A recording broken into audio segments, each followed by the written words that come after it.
ಒಬ್ಬ ಕಳ್ಳ ಬೈಕ್ನಲ್ಲಿ ಹೋಗ್ತಾ ಇದ್ದಂತಹ ಯುವತಿಯನ್ನು ಅಡ್ಡಗಟ್ಟಿ ಆಕೆ ಕತ್ತಿನಲ್ಲಿ ಇದ್ದಂತಹ ಚಿನ್ನದ ಸರವನ್ನು ದೋಚಿರುವಂತಹ ಘಟನೆ ಶ್ರೀಲಂಕಾದಲ್ಲಿ ಬೆಳಕಿಗೆ ಬಂದಿದೆ. ವೆನ್ನಪ್ಪುವಾದ ಥಂಬರವಿಲ್ಲಾ ಪ್ರದೇಶದಲ್ಲಿ ಈ ಘಟನೆ ಸಂಭವಿಸಿದೆ. ಇನ್ನು ಸಿಸಿಟಿವಿಯಲ್ಲಿ ಘಟನೆಯ ದೃಶ್ಯ ಸೆರೆಯಾಗಿದೆ.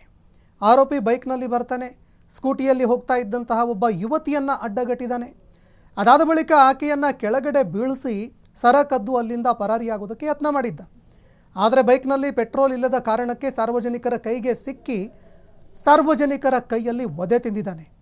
ಈ ವಿಡಿಯೋ ಈಗ ಎಲ್ಲೆಡೆ ವೈರಲ್ ಆಗ್ತಾ ಇದೆ. ಸೋಷಿಯಲ್ ಮೀಡಿಯಾದಲ್ಲಿ ಸಾಕಷ್ಟು ಚರ್ಚೆಗೂ ಕೂಡ ಕಾರಣ ಆಗ್ತಾ ಇದೆ.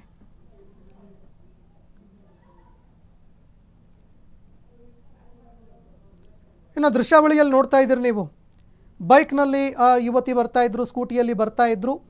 ಇದೇ ವೇಳೆ ಬೈಕ್ನಲ್ಲಿ ಬಂದಂತಹ ವ್ಯಕ್ತಿ ನೋಡ್ತಾ ಇದ್ದಂತೆ ಆ ಬೈಕ್ನಲ್ಲಿ ರೈಡಿಂಗ್ ಮಾಡ್ತಾ ಇರಬೇಕಾದ್ರೇ, ಅಂದರೆ ಬೈಕ್ ಚಲಾಯಿಸ್ತಾ ಇರಬೇಕಾದ್ರೇ ಆ ಯುವತಿಯ ಕೊರಳಿಗೆ ಕೈ ಹಾಕಿ ಚಿನ್ನದ ಸರ ಕಿತ್ಕೊಳ್ಳೋದಕ್ಕೆ ಯತ್ನ ಮಾಡಿದ್ದಾನೆ. ಆದರೆ ಬ್ಯಾಲೆನ್ಸ್ ತಪ್ಪಿತು, ಇಬ್ಬರು ಕೆಳಗಡೆ ಬಿದ್ದರು. ಕೆಳಗಡೆ ಬಿದ್ದಾದ ನಂತರ ಕೆಲವರು ಆತ ಚಿನ್ನ ಏನು ಕದ್ದು ಅಲ್ಲಿಂದ ಪರಾರಿಯಾಗಿ ಹೋಗ್ತಾ ಇದ್ದ. ಇದೇ ಸಂದರ್ಭದಲ್ಲಿ ಆತನ ಬೆನ್ನು ಬಿದ್ದಿದ್ದಾರೆ.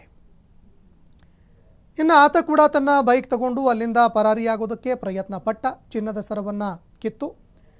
ಆದರೆ ಬೈಕ್ನಲ್ಲಿ ಪೆಟ್ರೋಲ್ ಇರಲಿಲ್ಲ, ಹೀಗಾಗಿ ಅದೃಷ್ಟ ಕೈ ಕೊಡಲಿಲ್ಲ.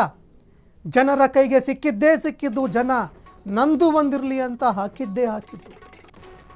ಹೆಗ್ಗಾಮುಗ್ಗ ಹಾಕಿ ಥಳಿಸಿರುವಂತಹ ವಿಡಿಯೋ ಕೂಡ ಸಾಮಾಜಿಕ ಜಾಲತಾಣದಲ್ಲಿ ವೈರಲ್ ಆಗ್ತಾ ಇದೆ.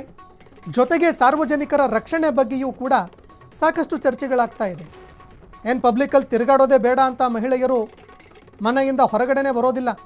ಈ ನಡುವೆ ಏನೋ ಸ್ಕೂಟಿ ಮೇಲೆ ವೆಹಿಕಲಲ್ಲಿ ಹೋಗಬೇಕು ಅಂತ ಹೋದರೂ ಕೂಡ ಅಲ್ಲೂ ರಕ್ಷಣೆ ಇಲ್ಲದಂತಹ ಪರಿಸ್ಥಿತಿ ನಿರ್ಮಾಣ ಆಗ್ತಾ ಇದೆ.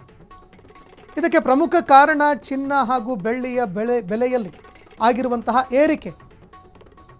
ಈ ಏರಿಕೆಗೆ ಸಹಜವಾಗಿ ನಮ್ಮ ಭಾರತದಲ್ಲೂ ಕೂಡ ನೋಡಿದ್ವಿ, ಹಾಡ ಹಗಲೇ ದರೋಡೆಗಳು ನಡೆದವು. ಚಿನ್ನದ ಅಂಗಡಿಗಳನ್ನು ಲೂಟಿ ಮಾಡಿದಂತಹ ಅನೇಕ ಘಟನೆಗಳು ಜನರನ್ನು ಬೆಚ್ಚಿ ಬೀಳಿಸಿದ್ವು.